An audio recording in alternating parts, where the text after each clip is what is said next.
Meeting.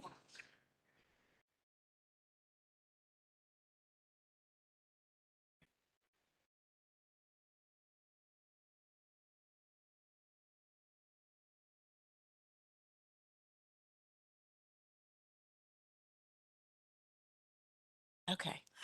I'm Lisa Dorsey, Chair of the Public Safety Committee. I have with me Councilwoman Sheila Picaro and Councilman Nick Allen. I'm going to call the January 11th, 2023 meeting to order. We'll start with item number 2, comments, suggestions, petitions by residents in attendance regarding items not on the agenda. Seeing none, we'll move on to item number 3, discussion items. And we'll start with Chief Pelna. Good evening, Steve Pelna, Fire Chief. So we set a record for the amount of calls in a year for us, 1,576. That's the most we've seen in our history as far back as we could go with any documentation. I don't have too many documents from 1799 or anything like that, but I guarantee they weren't responding to over 1,000 responses. Sure you've seen we were dealing with some of the underground electrical issues up in the central business district. They seem to pop, especially when we see a lot of the deep freezes, temperature changes, that sort of thing. So we're in a 50 block of East Market twice in the last 30 days, most significantly last week. We had the building fire at America's Pie. Luckily, the sprinkler system activated as it should have and extinguished the fire before we got there. So even though the water created a significant amount of damage to that property, it saved the entire row. But I know the entire first responder community, America's Pie, has been very good to us over the years. So that's sad for us to see that out of business for a while, but we'll certainly support them when they come back. The deep freeze, we saw quite an uptick during that. A lot of sprinkler pipe issues burst where they weren't heated properly with the freezing and the thaw thereafter. A lot of alarm issues, but very busy for us during that week. Other than that, with the holidays, it was fairly quiet, thankfully. So, any questions for me as we go into 23? Oh, all right. Yeah, great. Right. I wanted to hone in on those transformer issues. Yep. Can you describe like when that happens, like what you responded to, Sure. and what kind of like safety implications there are around that? Yeah, so I mean, unfortunately, it's underground, and unless it's an obvious transformer that we can see, the conduit and the transfer lines, we can't. There's a network of piping from years of reconstruction, especially in the central business district, where we'll find issues, addresses, multiple addresses, or even blocks away from where the incident happens. So we have to be very cognizant of that, especially back in the day when there were common sewers, that sort of thing. We'll find issues a block away or quite a few addresses away. So we have to be very cognizant of that. So we're gonna check on not only the addresses in the immediate area, but we're gonna fan out. Carbon monoxide's big, especially where that tends to go. It's called vapor density.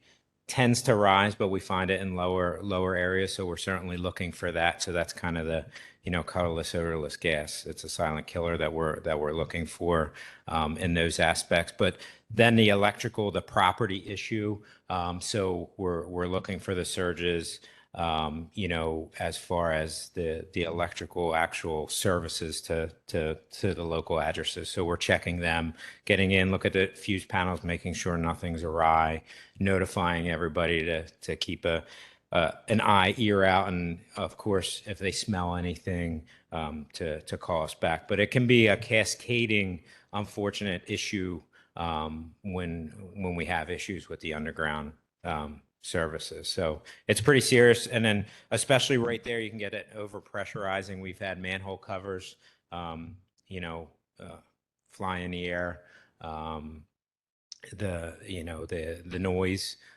We had the one in the in 100 block of East Gay a year or so ago, where one of our assistant chiefs was close to a manhole cover when it let loose, and it was a significant he had some ear damage from that. So it's pretty loud, but it's a scary thing that can happen. So Yeah, I mean, I'm a little bit concerned about it right now, and I'm just wondering if, so yeah, I remember the manhole Yeah. incident. That was pretty wild. And I heard it from my apartment a couple weeks ago, whenever that was. And because I remember we were debating closing Gay Street, and that was one of the big things we were talking about was it worth delaying Pico's work because these transformer issues were known. right.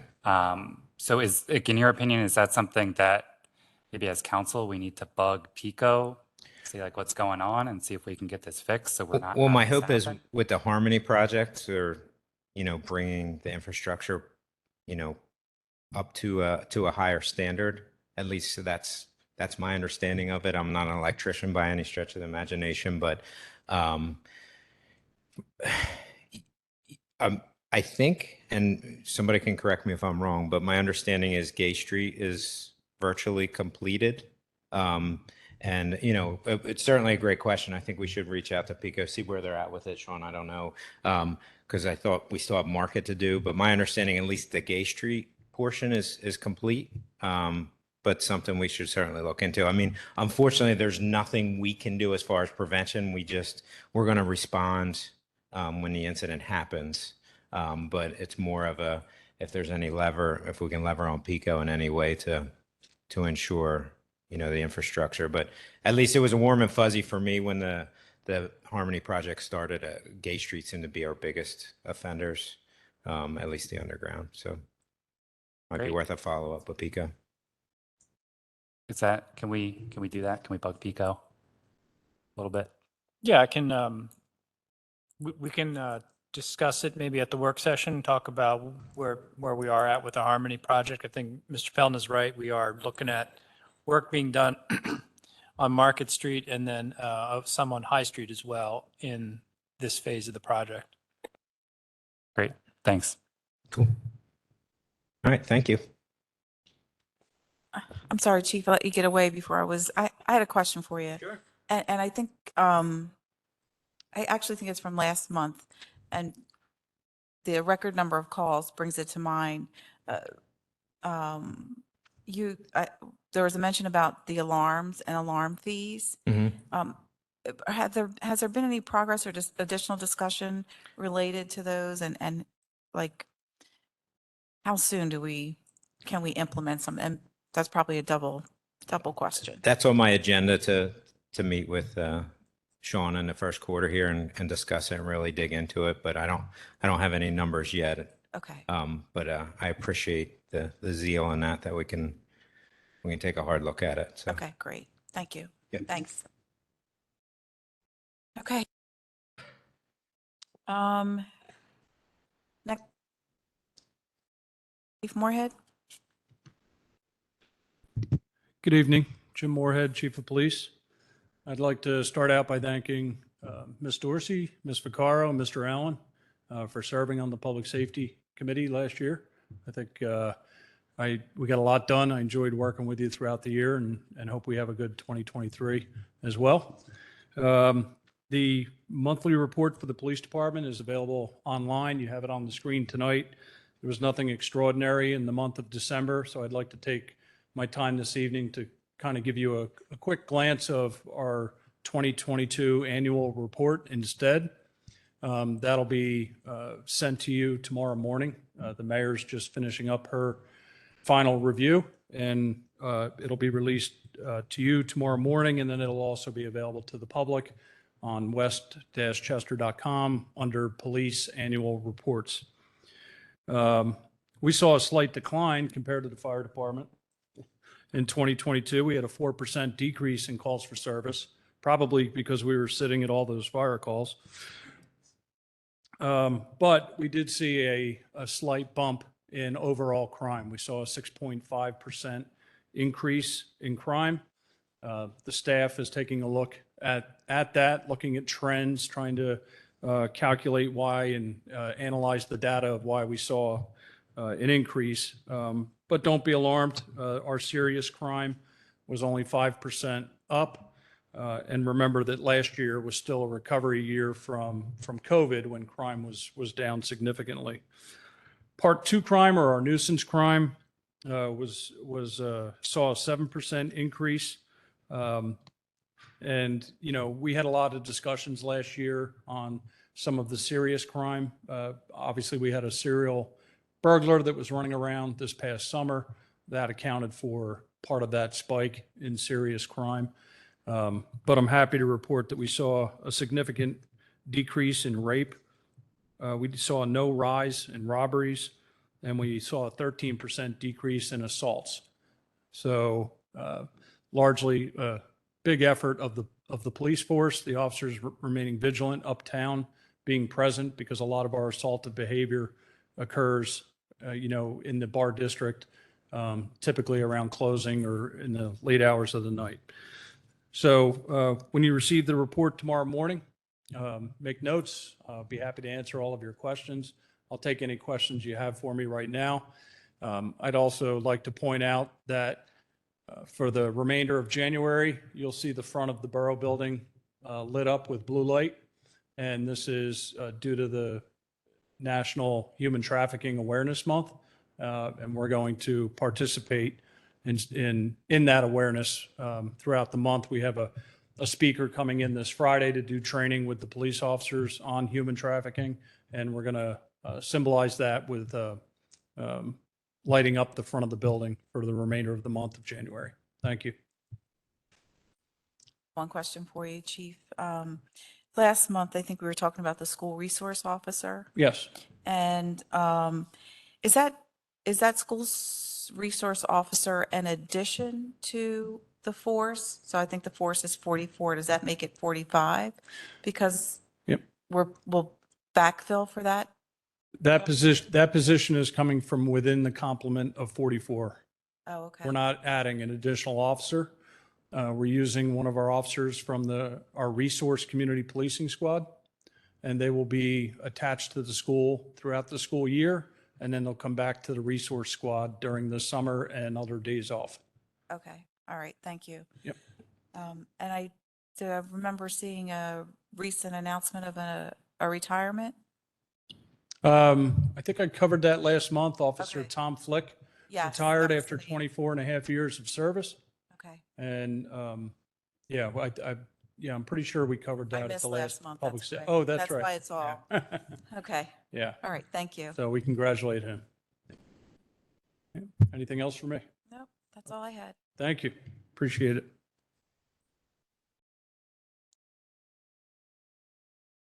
Next item, Chief Brogan. Justin Robbins, Interim Director of Operations, Good Fellowship Ambulance. With our time tonight, I'm actually going to go over our 2022 annual report, which will include the data from December.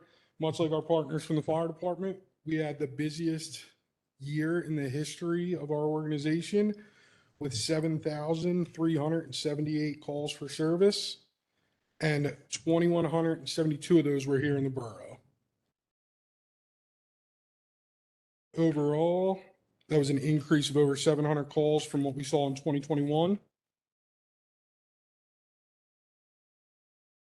As you see on this slide, we're busiest right in the middle of the day on average throughout the year, and the weekends is really when we see our spikes in calls, is on those Fridays.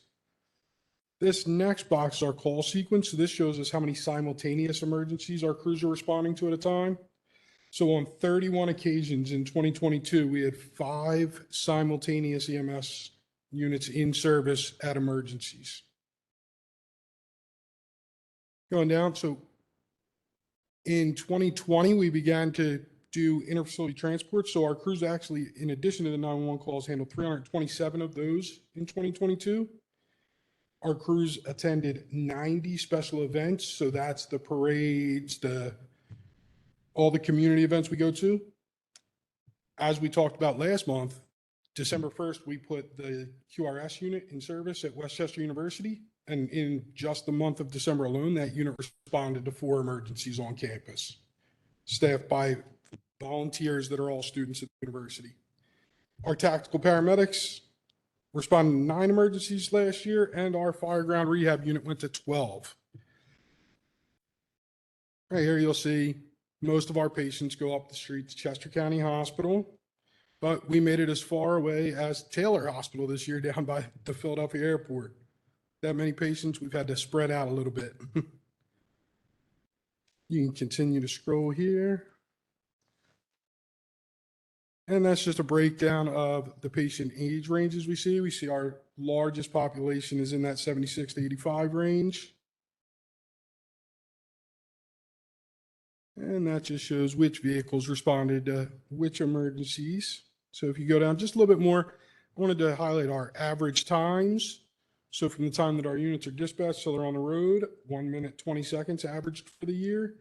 And our dispatch to available time, 47 minutes, 14 seconds. So that is a little bit of an increase from 2021 with having 2 hospitals closed here in the county. It actually wasn't as much of an increase as we had anticipated. So we're glad to be able to get those units available and back out to serve. And then if you scroll down just a little bit more, you'll see right there, if you can go up just Westchester University responses. We had 194 here in the borough for 2022. And then just a little bit further down, our agency responded in place of other agencies 649 times in 2022. So that's where other agencies were not able to get out a unit. They didn't have enough staffed units for the emergencies that were going on in their local, and we were able to help them out 649 times. And then this is just a breakdown of all the different medical categories that our crews have responded to. You see our number 1 is a sick person. So that's what we've been dealing with for 3 years now, and we expect that to continue to be our number 1 emergency. Any questions on our report? I don't have any questions. Thank you for this. Actually, I do have one question. I take that back. Your response times Yes. are phenomenal to be en route in less than 2 minutes, less than a minute and a half, actually, is what I think I saw. How do those compare to the national response rates? Do you know? The national response rates are much higher. I believe it's 4 minutes. Wow. But Wow. yeah, Great work. Great job. thank you. I feel safer. Thank you. No other questions? Thank you. I have one, if I may, please. Sure. Thank you. Total call number looks like 7,378, right? Correct. Offhand, I'm sorry to put you guys on the spot. I should have asked, sent you an email or something before. What is Good Fellowship's annual expenditures, more or less? I won't hold you to it, within 5% or so. What's your budget? Operationally, 3.3. 0.3 million. How many calls did you answer on Westchester University campus in the year? It was 234? 253 total and 194 of those in Westchester. So roughly 3.5% of your calls. Correct. 3.4. Does Westchester University contribute any money to Good Fellowship's operations? No. Thank you.